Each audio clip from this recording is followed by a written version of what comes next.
All right, everybody, welcome back. Ready to dig into some seriously foundational stuff. I'm ready. Let's do it. Today, we're going to be tackling two big ones, integrity and honesty. Yeah.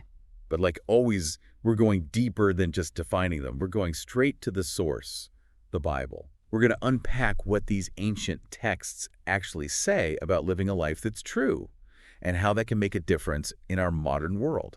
And I think what's really powerful about these texts is that they offer these timeless insights that still resonate today, even if you're not coming from a religious background. They really get at the heart of what it means to be a good person, to build trust, and to live in alignment with your values. Exactly. And those are things everyone can appreciate, right? Absolutely. So let's jump right into it. Proverbs has a lot to say about this, right? It does. Like Proverbs 11.3 talks about the paths of integrity and crookedness. And what's interesting to me is how it presents these two paths, not just like, hey, do good, don't do bad, but as these very distinct choices with very different outcomes. Like on one hand, you got integrity leading to stability, to trust, to something solid, but then there's crookedness.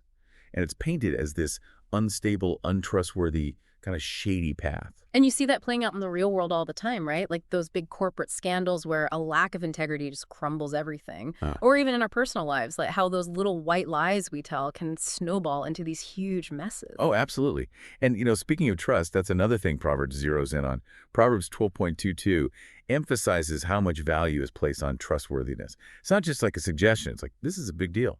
Right. It's presented as something that's deeply valued by both God and people. It's about being the kind of person others can rely on, someone who's true to their word no matter what the situation is.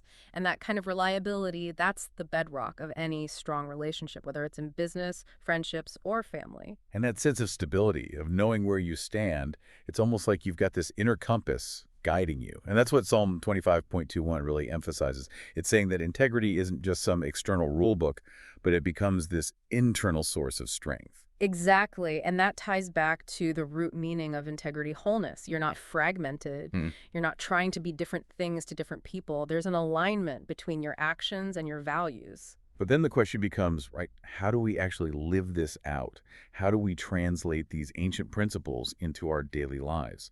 And that's where I think Ephesians, Colossians, and Leviticus get really interesting, Yeah, they definitely get into the nitty-gritty. right? Like Ephesians 4.25, for example.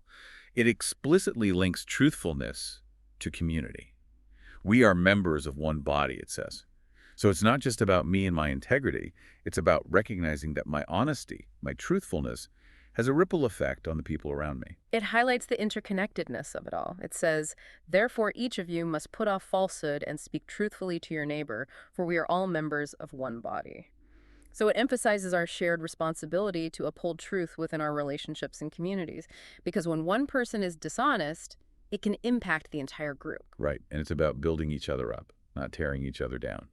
And then Colossians 3.9 takes it a step further, suggesting that choosing honesty is part of a transformation. It's about shedding those old ways of being, the deceitfulness, and embracing this new way of living that's rooted in truth. It's like hitting the refresh button, out with the old, in with the new. Yeah, exactly. It's about personal growth and renewal. And it's funny, Leviticus 19.11 gets straight to the point. No messing around. Oh, absolutely. It just lays it out there. Do not steal, do not lie, do not deceive one another. It's like, okay, got it. No room for interpretation there. It's a powerful reminder that even those small acts of dishonesty can have a ripple effect. You might think, oh, it's just a little white lie, no big deal. But it can set a precedent, it can erode trust, and it can lead to bigger problems down the road. And that's something I think we often forget. Those small compromises can really snowball, can't they? But here's where it gets even more interesting to me. We talk about being honest, but WHY? What's the motivation? And Proverbs 10.9 sheds some light on that. It does. What does it say? It says, whoever walks in integrity walks securely, but whoever takes crooked paths will be found out. Walk securely. That's a powerful image. It suggests a sense of peace, of confidence. You're not constantly looking over your shoulder, worried about being caught out. And I love how it contrasts that with the idea of taking crooked paths. It's like you might think you're getting away with something in the moment, but eventually it's all going to come to light. And I feel like that ties in so well with the idea of integrity as an inner compass. Yeah. It's not about following rules just because someone told you to. It's about cultivating a character that naturally gravitates toward what's right. Exactly. And 1 Timothy 1.5 emphasizes that connection between honesty and having a pure heart and sincere faith. It's not just about outward actions, it's about the state of our hearts, our intentions. And when our hearts are in the right place, when our motives are pure, it's much easier to live out those values of honesty and integrity. I love that.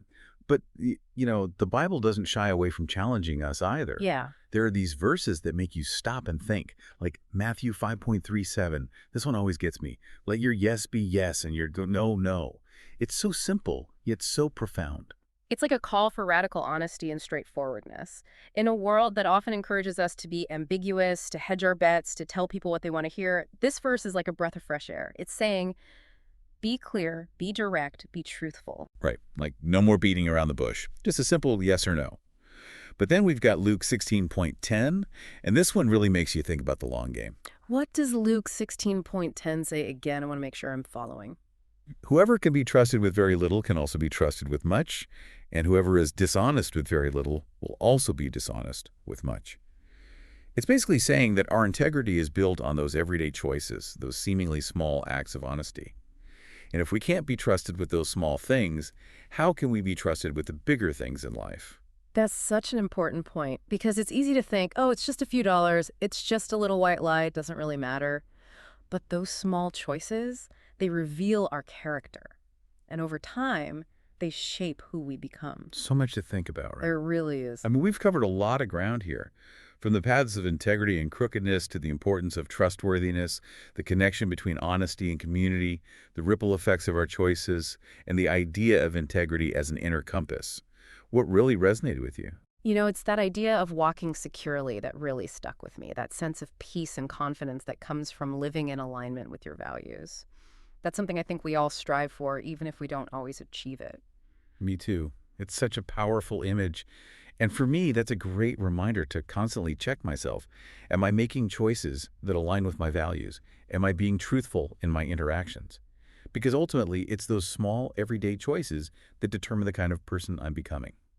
All right, everybody, that's our deep dive for today. Hopefully this has given you a lot to reflect on, maybe even spark some conversations. Until next time. See you then.